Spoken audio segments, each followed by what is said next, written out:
परम सत्कारयोग गुरु सवारी साध संगत जी,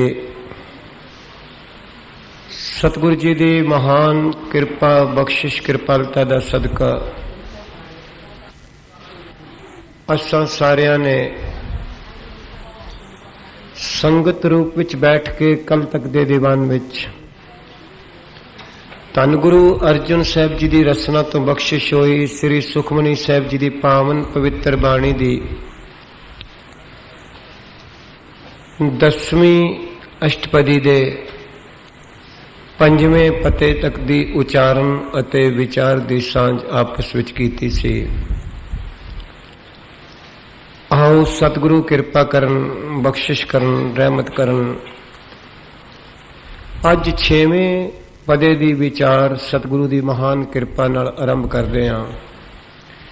इस तो पहला कि सतगुरु के अगम्मी खजाने विचों इस बेअंत अपार शब्द की विचार साझी की जाए, मैं आप जी के पावन चरणों में हथ जोड़ के बेनती करदा, अपने अपने पावन पवित्र शीस झुकाओ शरदा प्यार सहित धन गुरु ग्रंथ साहिब पातशाह के पावन चरणों में प्यार अते सत्कार नाल गुरु की पावन फतेह की सांझ बख्शो। वाहिगुरु जी का खालसा, वाहिगुरु जी की फतेह। आओ सतगुरु इस पावन 6वीं अष्टपदी अंदर किस तरह की बख्शिश कर रहे ने, किस तरह की कृपालता कर रहे ने, ते इस सिरजनहार की सिरजना विच परमेश्वर ने किस तरह कई तरह की माया ते जीव रचना रची है, उसका गुरु की कृपा नाल विस्तार महाराज इस पावन पदे अंदर बख्शिश कर रहे हैं। हाँ जी। कई कोट पए बैरागी। बहुत वधिया।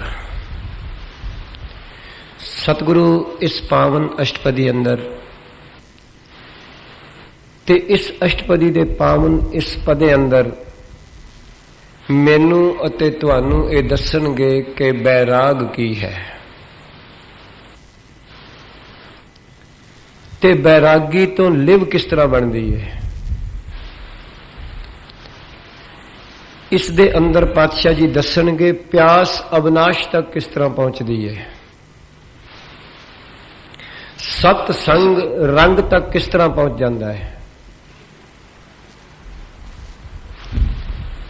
ते सतगुरु इस पवित्र पदे अंदर इथों शुरू कर रहे ने, कई कोट भय बैरागी। मैं तकरीबन ये बचन गुरु की कृपा नाल अक्सर क्या करदा कि जिस तरह कुदरत का एक नियम है, कोई स्त्री दुनिया के भावें किसी कोने में वसदी होवे, भावें वो आस्ट्रेलिया च वसे, भावें अमेरिका विच वसे, भावें थाईलैंड विच वसे, ते भावें करनाल विच वसे, दुनिया के किसी कोने, किसी बस्ती, किसी पिंड, किसी शहर, किसी महल्ले विच कोई स्त्री वसे, जिन्ना चिर किसी स्त्री नूं परसूत की पीड़ा नहीं उठती, उन्ना चिर कदी वो बच्ची मां नहीं बनी। एक नियम है कुदरत का, एक महान नियम है। जिन्ना चिर परसूत की पीड़ा नहीं उठी, अज तक कोई मां नहीं बनी। याद रखना, परमार्थ का भी एक असूल है। ये असूल है संसार की उत्पत्ति का। एक धर्म का भी असूल है, निरंकार का भी असूल है। जिसनों कदी वैराग की पीड़ा नहीं उठी, वो कदी भगत नहीं बनया। सवाल ही पैदा नहीं होता। ऐसा तुहानू कोई नहीं मिलेगा जिसनों वैराग की पीड़ा ना उठे तो भगत बन जाए। सतगुरु ने गुरु ग्रंथ साहिब जी अंदर इस वचन नू बड़ी चंगी तरह बयान किया है। बिन बैराग ना छूटस माया। जिन्होंने जिंदगी विच वैराग नहीं पैदा होया, वो भावें रोज किसी महापुरुष के दर्शन करन, ते रोज गुरुद्वारे आउण, ते रोज मंदिर जान, रोज मसीत में जान, उनका जीवन कभी नहीं बदलता।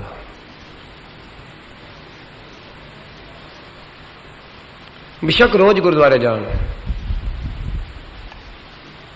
ते जिस दिन वैराग पैदा हुंदा है उस दिन संसार तो निराश हो जाता है, संसार चंगा नहीं लगता।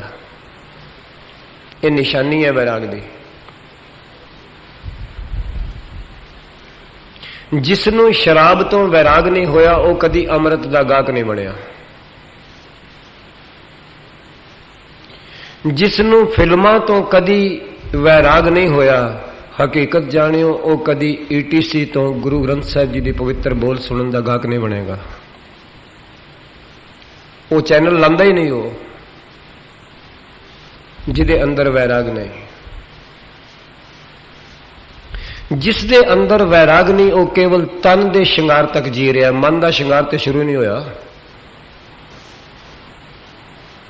केवल तन दे श्रृंगार तल ते जी रहा ते समझो वैराग नहीं, अंदर मन में कोई वैराग नहीं। जेकर बुद्धि का श्रृंगार नहीं शुरू होया ते तन का श्रृंगार है, समझो कोई वैराग नहीं। जेड़े वैराग दे तल ते जींदे ने वो तांग विच जींदे ने, जेड़े बगैर वैराग तो जींदे ने वो तृष्णा विच जींदे ने। तृष्णा संसार दी है ते तांग निरंकार दी है। ये तांग अंदर पैदा होए, ये उडीक अंदर पैदा होए, ये बिरहा अंदर पैदा होए, तड़प पैदा होए। आते हुणे ही बचन गाया जा रहा सी, तू तरंग हम मीन तुम्हारे। मच्छी मीन मच्छी नूं कहंदे ने। मच्छी नूं कोई बंदा पानी विचों कढ़ के कहे मैं स्प्राइट की बोतल विच रख ला, मर जाएगी। स्प्राइट की बोतल कीमती है पानी नालों, पर मच्छी नहीं पसंद करती। कोई कहे तू स्प्राइट की बोतल विच मर सकती है, चल बदाम रोगन विच रख देने आ, बदाम रोगन बड़ा कीमती है। मच्छी मर जाएगी बदाम रोगन विच भी। दुनिया के किसी लिक्विड विच रख के वेख लो, मच्छी नूं मर जाएगी जे पानी नहीं होएगा तो। याद रखना, गुरु का सिख बाकी सारे रंग तमाशियां विच मौत फील करता जेकर नाम रस नहीं मिलता। यह है वैराग, इसनूं कहंदे ने वैराग। उस वैराग नूं गुरु साहब ने आख्या आखां जीवा विसरै मर जाऊं, एक घड़ी ना मिलते ता कलयुग होता, हुन कद मिली है प्रिय तुद भगवंता। एक तड़प है, एक वैराग है। ते जिन्ना चिर वैराग प्रबल होकर हिरदे विच नहीं उठता, तड़प नहीं हुंदी, उन्ना चिर मिलाप कित्थे है, उन्ना चिर लिव नहीं बन सकती। वैराग लिव दी मां है। जेड़ा बच्चा हाली पैदा ही नहीं होया तुसी कहो वो भजन लग पिया, किवें मन्निया जा सकता है? या कोई कहे वो डॉक्टर बन गया, इंजीनियर बन गया, पैदा तो होया ही नहीं, तो कित्थों बन जाएगा? ते जेड़ा मेरे तुहाडे अंदर बगैर वैराग दा ज्ञान है वो केवल इलम दा ज्ञान है, सुनिया सुनाया ज्ञान है मेरे वर्गे दा। वो अखरां दा ज्ञान है, अंदर पीड़ कोई नहीं। वो केवल रोज दा एक नितनेम जेड़ा मुबारक है, बस एक जिवें एक करना ही करना है बस। पर जिदन वैराग नाल बाणी पढ़ी जाएगी उस दिन तां एक पंक्ति ही जीवन बदल देगी। एक पंक्ति। ते बाबा फरीद ने इस वैराग नूं, इस बिरहा नूं सुल्तान आख्या है। ते बाबा शेख साहब दे बचन, बिरहा बिरहा आखिया बिरहा, तू सुल्तान जित तन बिरहा न उपजै सो तन जान मसा। बाबा फरीद कहते हैं जिस तन दे विच रब नूं मिलन दी तड़प नहीं पैदा हुई, वो भी कोई बंदा, वो तो शमशान भूमि है, वो तो जिउंदा मरिया है। जिसनों मनुखा दही ते मिली पर दे देन वाले दा मिलाप अंदर जागिया ही नहीं, तड़प नहीं जागी। तड़प क्यों नहीं जागी? क्योंकि संसार के अंदर तड़प है। एक तो होवेगी जरूर जरूर, भावें निरंकार दी होवे भावें संसार दी होवे, खाली तो रह नहीं सकता। जा दिन होएगा जा रात होएगी, एक जगह एक तो चीज होएगी होएगी। जा चानन होएगा जा हनेरा होएगा। ਜਾਂ ਗਿਆਨ ਹੋਏਗਾ ਜਾਂ ਅਗਿਆਨ ਹੋਏਗਾ, ਜਾਂ ਚੇਤਨ ਹੋਏਗਾ ਜਾਂ ਜੜ ਹੋਏਗਾ। ਇੱਕ ਤੇ ਹੋਏਗਾ ਹੀ ਹੋਏਗਾ। ਤੇ ਬਾਬਾ ਫਰੀਦ ਕਹਿੰਦੇ ਨੇ ਜਿਨ੍ਹਾਂ ਨੂੰ ਇਹ ਤੜਪ ਉੱਠੀ ਨਹੀਂ ਮਨੁੱਖਾ ਦੇ ਲੈ ਕੇ, ਉਹ ਤੇ ਮਸਾਨ ਹੈ, ਸ਼ਮਸ਼ਾਨ ਭੂਮੀ ਹੈ, ਕਬਰਸਤਾਨ ਹੈ।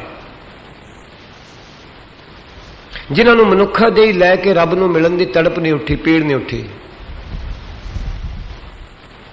ਤੇ ਜਦੋਂ ਇਹ ਪੀੜ ਉੱਠ ਜਾਂਦੀ ਹੈ ਫਿਰ ਹੁੰਦਾ ਕੀ ਹੈ?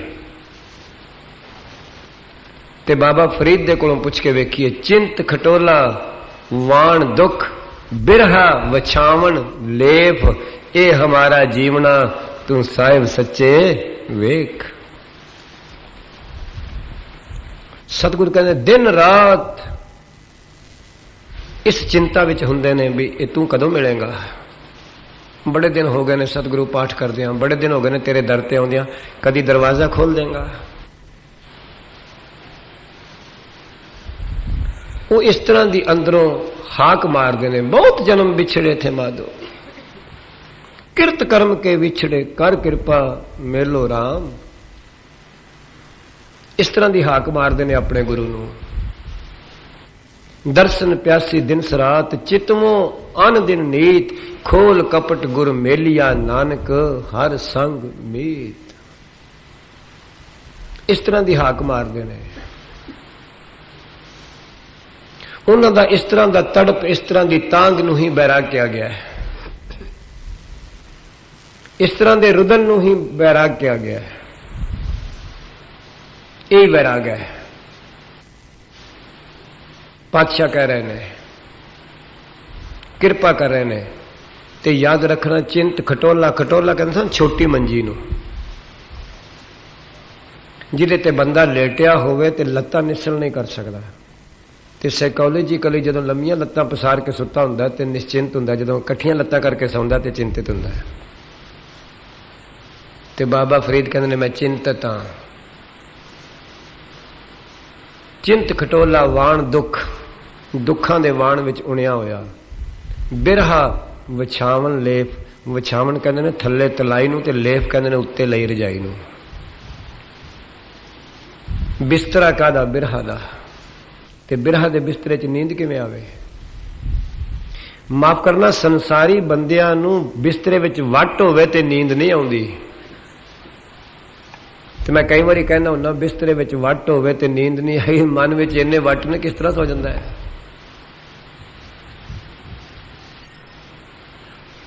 ਬਿਸਤਰੇ ਵਿੱਚ ਵੱਟ ਇੱਕ ਰਹਿ ਗਿਆ, ਨੀਂਦ ਨਹੀਂ ਆਈ। ਤੇ ਸਤਿਗੁਰੂ ਤਰਸ ਕਰਦੇ ਨੇ, ਕਿਰਪਾ ਕਰਦੇ ਨੇ। ਤੇ ਮਹਾਰਾਜ ਕਹਿੰਦੇ ਨੇ ਇਹ ਹਮਾਰਾ ਜੀਵਨਾ ਤੂੰ ਸਾਹਿਬ ਸੱਚੇ ਵੇਖ, ਤੇਰੀ ਤੜਪ ਵਿੱਚ ਜੀ ਰਹੇ ਹਾਂ, ਤੇਰੇ ਬਿਰਹ ਵਿੱਚ ਵਿਛੋੜੇ ਵਿੱਚ ਜੀ ਰਹੇ ਹਾਂ। ਕਿਰਪਾ ਕਰ, ਤਰਸ ਕਰ ਮੇਰੇ ਮਾਲਕ, ਹੁਣ ਤੇ ਮਾਫ ਕਰ ਦੇ, ਹੁਣ ਤੇ ਬਖਸ਼ ਲੈ, ਇਸ ਤੋਂ ਬਾਅਦ ਤੇ ਗੇੜਾ ਨਾ ਲਵਾਈ, ਇਹ ਕਿਰਪਾ ਕਰ ਦੇ। ਤੇ ਗੁਰੂ ਸਾਹਿਬ ਕਹਿ ਰਹੇ ਨੇ ਕਈ ਕੋਟ ਭਏ ਬੈਰਾਗੀ। ਬੈਰਾਗੀ ਉਸ ਨੂੰ ਕਹਿੰਦੇ ਨੇ ਜਿਸ ਦੇ ਅੰਦਰ ਸੰਸਾਰ ਦੀ ਚਾਹ ਖਤਮ ਹੋ ਕੇ ਪਰਮੇਸ਼ਰ ਦੀ ਤੜਪ ਉੱਠ ਜਾਏ, ਉਸ ਨੂੰ ਕਹਿੰਦੇ ਨੇ ਬੈਰਾਗੀ ਸਹੀ ਮਾਇਨਿਆਂ ਵਿੱਚ। ਜਿਹੜਾ ਸੰਸਾਰ ਤੋਂ ਟੁੱਟਦਾ ਹੈ, ਸ਼ਰਾਬ ਤੋਂ ਟੁੱਟਾ ਹੀ ਨਹੀਂ, ਅੰਮ੍ਰਿਤ ਦੀ ਚਾਹ ਕਿੱਥੇ ਪੈਦਾ ਹੋਏਗੀ? ਹਾਲੀ ਤੇ ਹੋਟਲਾਂ ਤੋਂ ਹੀ ਨਹੀਂ ਟੁੱਟਾ, ਸਤਸੰਗ ਦੀ ਚਾਹ ਕਿੱਥੇ ਹੋਏਗੀ? ਚਾਹ ਤੇ ਅੰਦਰ ਹੋਟਲਾਂ ਦੀ ਪਈ ਹੈ, ਸਤਸੰਗ ਤੇ ਰਵਾਜੀ ਰਵਾਜੀ ਆਉਂਦੇ ਸੀ। ਜੇ ਸਤਸੰਗਤ ਦੀ ਅੰਦਰ ਚਾਹ ਹੋਏ, ਹੋਟਲਾਂ ਦੀ ਚਾਹ ਹਟ ਜਾਏਗੀ, ਆਪੇ ਹੀ ਹਟ ਜਾਏਗੀ, ਕਹਿਣ ਦੀ ਲੋੜ ਨਹੀਂ। ਰਾਮ ਰਸ ਪੀਆ ਰੇ ਜਹ ਰਸ ਬਿਸਰ ਗਏ ਰਸ ਔਰ। ਜਿਨ੍ਹਾਂ ਨੂੰ ਕਾਰ ਮਿਲ ਗਈ ਹੈ, ਸਕੂਟਰ ਨਹੀਂ ਚਲਾਉਂਦੇ ਸ਼ੌਂਕ ਨਾਲ, ਸਾਈਕਲ ਨਹੀਂ ਚਲਾਉਂਦੇ। ਜਿਨ੍ਹਾਂ ਨੂੰ ਟਰੈਕਟਰ ਮਿਲ ਗਏ ਨੇ, ਹਲ ਕਿੱਥੇ ਵਾਹੁੰਦੇ ਨੇ। ਜਿਨ੍ਹਾਂ ਨੂੰ ਗੈਸ ਮਿਲ ਗਈ, ਕੌਣ ਗੋਹੇ ਲੱਕੜਾਂ ਬਾਲਦਾ ਹੈ? ਜਿਨ੍ਹਾਂ ਨੂੰ ਇੱਕ ਵਾਰੀ ਵੈਰਾਗ ਦੀ ਦਾਤ ਪਰਮੇਸ਼ਰ ਦੇ ਦਿੰਦਾ, ਉਹ ਸੰਸਾਰ ਦੇ ਰਸਾਂ ਵਿੱਚ ਨਹੀਂ ਜਾਂਦੇ ਮੁੜ ਕੇ, ਬਿਲਕੁਲ ਨਹੀਂ ਜਾਣਗੇ। ਤੇ ਜੇ ਹਾਲੀ ਜਾ ਰਹੇ ਆ ਤੇ ਫਿਰ ਇਹਦਾ ਮਤਲਬ ਹੈ ਵੈਰਾਗ ਵਿੱਚ ਕੱਚਾ ਪਿੱਲਾ ਹੈ। ਗੁਰਦੁਆਰੇ ਦੀ ਚਾਰ ਦੀਵਾਰੀ ਵਿੱਚ ਵੈਰਾਗ ਹੈ ਤੇ ਥੱਲੇ ਉਤਰਦਿਆਂ ਵੈਰਾਗ ਪੁੰਝਿਆ ਗਿਆ ਹੈ।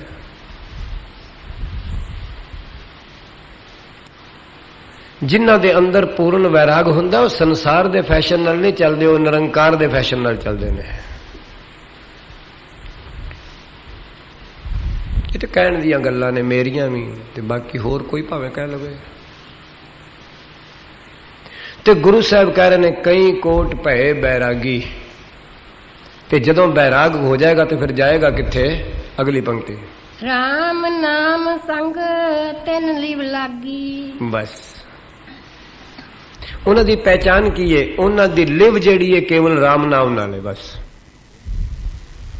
ਸੰਸਾਰ ਦੀਆਂ ਗੱਲਾਂ ਸੁਣਦੇ ਹਨ, ਸੰਸਾਰ ਵਿੱਚ ਵਿਚਰਦੇ ਤੇ ਹਨ, ਪਰ ਕਿਸ ਤਰ੍ਹਾਂ ਰਹਿਣੇ ਨੇ? ਲੋਗਨ ਸਿਓ ਮੇਰਾ ਠਾਠਾ ਬਾਗਾ, ਸਾਚ ਨਾਮ ਮੇਰਾ ਮਨ ਲੱਗਾ। ਰਾਮ ਸਲਾਮ ਤੇ ਸਾਰਿਆਂ ਨਾਲ ਹੀ ਕਰਦੇ ਨੇ, ਪਰ ਅੰਦਰੋਂ ਆਪਣੇ ਗੁਰੂ ਨਾਲ ਹੀ ਜੁੜੇ ਨੇ। ਬੇਨਤੀ ਕਰਦਾ, ਸੰਸਾਰ ਦੇ ਬਾਜ਼ਾਰ ਵਿੱਚ ਪਾਉਂਦੇ ਤੇ ਹਨ, ਪਰ ਗਾਹਕ ਅੰਦਰੋਂ ਨਿਰੰਕਾਰ ਦੀ ਦੁਕਾਨ ਦੇ ਨੇ। ਕੇਵਲ ਤੇ ਕੇਵਲ ਗਾਹਕ, ਕੇਵਲ ਤੇ ਕੇਵਲ ਰੱਬ ਦੀ ਦੁਕਾਨ ਦੇ ਨੇ, ਨਾਮ ਦੇ ਨੇ। ਉਹਨੂੰ ਕਹਿੰਦੇ ਨੇ ਲਿਵ। ਯਾਦ ਰੱਖਣਾ, ਮਾਤਾ ਦੇ ਗਰਭ ਵਿੱਚ ਜਦੋਂ ਅਸੀਂ ਜੀਵ ਸਾਂ, ਸਾਡੀ ਉਦੋਂ ਲਿਵ ਲੱਗੀ ਸੀ। ਇਹ ਪਾਤਸ਼ਾਹ ਗੁਰੂ ਅਮਰਦਾਸ ਸਾਹਿਬ ਪਾਤਸ਼ਾਹ ਕਹਿੰਦੇ ਨੇ ਉਦੋਂ ਲਿਵ ਬਣੀ ਸੀ, ਤੇ ਬੱਚਾ ਮਾਤਾ ਦੇ ਗਰਭ ਵਿੱਚ ਉਲਟਾ ਟੰਗਿਆ ਹੁੰਦਾ ਹੈ। ਇਹ ਮੈਡੀਕਲ ਸਾਇੰਸ ਵੀ ਕਹਿੰਦੀ ਹੈ ਤੇ ਸਤਿਗੁਰੂ ਨੇ ਵੀ ਕਿਹਾ ਹੈ, ਉਲਟਾ। ਭਗਤ ਬੇਣੀ ਜੀ ਮਹਾਰਾਜ ਨੂੰ ਪੁੱਛ ਕੇ ਵੇਖੋ, ਭਗਤ ਬੇਣੀ ਜੀ ਮਹਾਰਾਜ ਉਹਦਾ ਨਕਸ਼ਾ ਖਿੱਚਦੇ ਨੇ,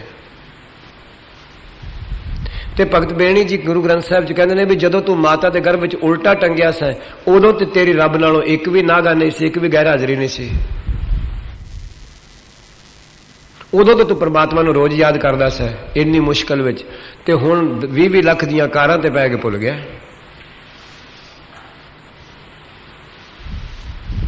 ਚੰਗੀਆਂ ਚੰਗੀਆਂ ਸੋਫਿਆਂ ਤੇ ਸੁੱਖਾਂ ਵਿੱਚ ਬੈਠ ਕੇ ਭੁੱਲ ਗਿਆ।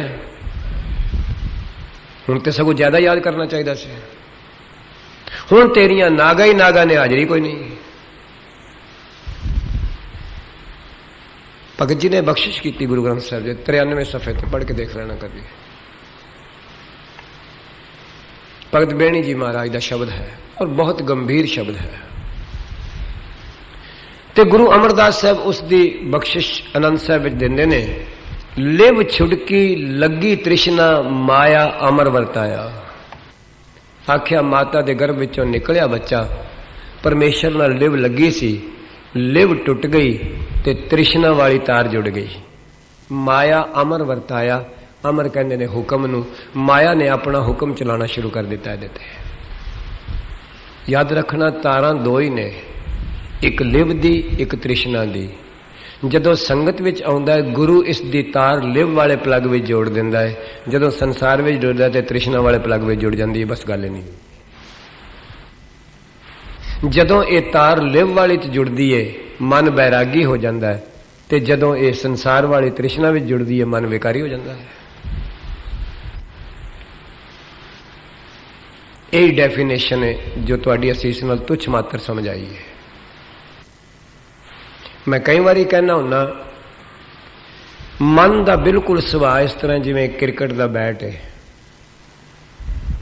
ਜਿਹੜੇ ਲੋਕ ਕ੍ਰਿਕਟ ਦਾ ਮੈਚ ਬੜੇ ਧਿਆਨ ਨਾਲ ਵੇਖਦੇ ਨੇ, ਮੈਂ ਕਈ ਵਾਰੀ ਉਹਨਾਂ ਨੂੰ ਵੇਖਦਾ, ਉਹ ਵੇਖਦੇ ਨੇ, ਪੁੱਛਦੇ ਨੇ ਕਿੰਨੇ ਰਨ ਬਣੇ ਨੇ, ਕਿੰਨੀਆਂ ਬਾਲਾਂ ਨੇ, ਕਿੰਨੇ ਆਊਟ ਹੋਏ ਨੇ। ਬਾਲਾਂ ਤੇ ਸ਼ਾਇਦ ਨਿਸ਼ਚਿਤ ਨੇ ਵੀ ਇੰਨੀਆਂ ਬਾਲਾਂ ਤੇ ਇੰਨੀਆਂ ਓਵਰ ਨੇ, ਪਰ ਤੇਰੀ ਗੇਮ ਦੇ ਸਵਾਸਾਂ ਦਾ ਕੋਈ ਪਤਾ ਨਹੀਂ ਕਿਹੜਾ ਸਵਾਸ ਆਖਰੀ ਬਾਲ ਹੋਏਗਾ। ਆਪਣੀ ਗੇਮ ਪਹਿਲਾਂ ਵੇਖ, ਫਿਰ ਕ੍ਰਿਕਟ ਵੇਖ ਲਈ। ਮਨ ਇੱਕ ਬੈਟ ਹੈ, ਸੰਕਲਪ ਇੱਕ ਬਾਲ ਹੈ। ਜੇ ਪਲੇਅਰ ਬਾਲ ਨੂੰ ਮਾਰੇ, ਕਿਸੇ ਦੇ ਹੱਥ ਵਿੱਚ ਨਾ ਆਵੇ, ਤੇ ਉਹਦੇ 2, 4, 6 ਨੰਬਰ ਵੀ ਬਣ ਸਕਦੇ ਨੇ, ਤੇ ਜੇ ਬੈਟ ਤੇ ਵੱਜ ਕੇ ਕਿਸੇ ਦੇ ਹੱਥ ਵਿੱਚ ਆ ਜਾਏ ਤੇ ਉਹਦੀ ਗੇਮ ਹੀ ਖਤਮ ਹੋ ਜਾਂਦੀ ਹੈ। ਇਹੀ ਹੈ ਨਾ ਕ੍ਰਿਕਟ। ਇਸੇ ਤਰ੍ਹਾਂ ਹੀ ਮਨ ਇੱਕ ਬੈਟ ਹੈ, ਜੇ ਮਾੜੇ ਸੰਕਲਪ ਦੀ ਬਾਲ ਆਈ ਤੇ ਤੂੰ ਦੂਰ ਭਜਾ ਦਿੱਤੀ ਤੇ ਜਿੱਤ ਤੇਰੀ ਹੈ, ਤੇ ਜੇ ਮਾੜੇ ਸੰਕਲਪ ਦੀ ਬਾਲ ਮਨ ਨੇ ਝੋਕ ਲਈ ਤੇ ਇਹਦਾ ਮਤਲਬ ਹੈ ਤੇਰੀ ਗੇਮ ਤੇ ਖਤਮ ਹੈ। ਇਹ ਹਾਲ ਹੈ ਕੇਵਲ। ਜਿਸ ਦਿਨ ਮਨ ਬੈਰਾਗੀ ਹੋਏਗਾ, ਸੰਸਾਰ ਦੇ ਮਾੜੇ ਵਿਕਾਰਾਂ ਦੇ ਸੰਕਲਪ ਨਹੀਂ ਪਕੜੇਗਾ, ਵਿਸ਼ੇ ਵਿਕਾਰਾਂ ਦੇ ਸੰਕਲਪਾਂ ਨੂੰ ਨਹੀਂ ਪਕੜੇਗਾ, ਤੇ ਜਦੋਂ ਨਹੀਂ ਪਕੜੇਗਾ ਫਿਰ ਲਿਵ ਤੇ ਪਹੁੰਚ ਜਾਏਗਾ, ਫਿਰ ਨਿਰੰਤਰ ਇੱਕ ਰਸ ਪਰਮਾਤਮਾ ਨਾਲ ਭਿੱਜ ਜਾਏਗਾ। ਤਾਂ ਗੁਰੂ ਸਾਹਿਬ, ਗੁਰੂ ਅਰਜਨ ਸਾਹਿਬ ਕਹਿੰਦੇ ਰਾਮ ਨਾਮ ਸੰਗ ਤਿਨ ਲਿਵ ਲਾਗੀ। ਲਿਵ ਦਾ ਮਤਲਬ ਹੁੰਦਾ ਇੱਕ ਰਸ ਜਿਹੜੀ ਟੁੱਟਦੀ ਨਹੀਂ, ਜਿਹਦੇ ਵਿੱਚ ਬ੍ਰੇਕ ਨਹੀਂ, ਜਿਹੜੀ ਟੁੱਟਦੀ ਨਹੀਂ ਉਹ ਲਿਵ ਹੈ। ਤੇ ਜਦੋਂ ਇੱਕ ਰਸ ਜੁੜ ਗਿਆ ਏ ਪਰਮਾਤਮਾ ਨਾਲ, ਗਿਆਨ ਨਾਲ, ਚੇਤਨ ਨਾਲ, ਆਤਮਾ ਨਾਲ, ਸ਼ਬਦ ਨਾਲ, ਤੇ ਫਿਰ ਕੀ ਹੈ? ਫਿਰ ਬ੍ਰੇਕ ਕਿੱਥੇ ਵੇ? ਫਿਰ ਬ੍ਰੇਕ ਕਿੱਥੇ ਵੇ? ਤੇ ਲਿਵ ਕੇਵਲ ਤੇ ਕੇਵਲ ਗੁਰੂ ਦੀ ਕਿਰਪਾ ਨਾਲ ਸਤਸੰਗਤ ਵਿੱਚ ਆਣ ਕੇ ਪਤਾ ਲੱਗਦਾ ਹੈ, ਤੇ ਵੈਰਾਗ ਦੀ ਦਲੀਜ ਵਿੱਚੋਂ ਨਿਕਲ ਕੇ ਆਉਂਦਾ। ਤਾਂ ਮਹਾਰਾਜ ਕਹਿੰਦੇ ਨੇ ਰਾਮ ਨਾਮ ਸੰਗ ਤਿਨ ਲਿਵ ਲਾਗੀ। ਉਹਨਾਂ ਦੀ ਰੱਬ ਦੇ ਨਾਮ ਨਾਲ ਲਿਵ ਲੱਗ ਜਾਂਦੀ ਹੈ, ਇੱਕਮਿਕ ਹੋ ਜਾਂਦੇ ਨੇ, ਨਿਸ਼ਚੈ ਗਿਆਨ ਬਣ ਜਾਂਦਾ ਹੈ। ਉਹ ਵੈਰਾਗ ਇੱਥੇ ਲੈ ਜਾਂਦਾ ਹੈ, ਇੱਕ ਪਾਸਿਓਂ ਤੋੜ ਦਿੰਦਾ, ਦੂਜੇ ਪਾਸੇ ਜੋੜ ਦਿੰਦਾ ਹੈ। ਵੈਰਾਗ ਕਹਿੰਦੇ ਉਸ ਨੂੰ ਨੇ। ਤੇ ਉਸ ਵੈਰਾਗ ਵਿੱਚੋਂ ਕੀ ਬਣਦਾ ਹੈ? ਸਤਿਗੁਰੂ ਕਿਰਪਾ ਕਰਨ ਲੱਗੇ। ਕਈ ਕੋਟ ਪ੍ਰਭ ਕੋ ਖੋਜੰਤੇ। ਬਸ ਯਾਦ ਰੱਖਣਾ, ਇਸ ਵੈਰਾਗ ਵਿੱਚੋਂ ਇੱਕ ਪਿਆਸ ਦਾ ਜਨਮ ਹੁੰਦਾ ਹੈ।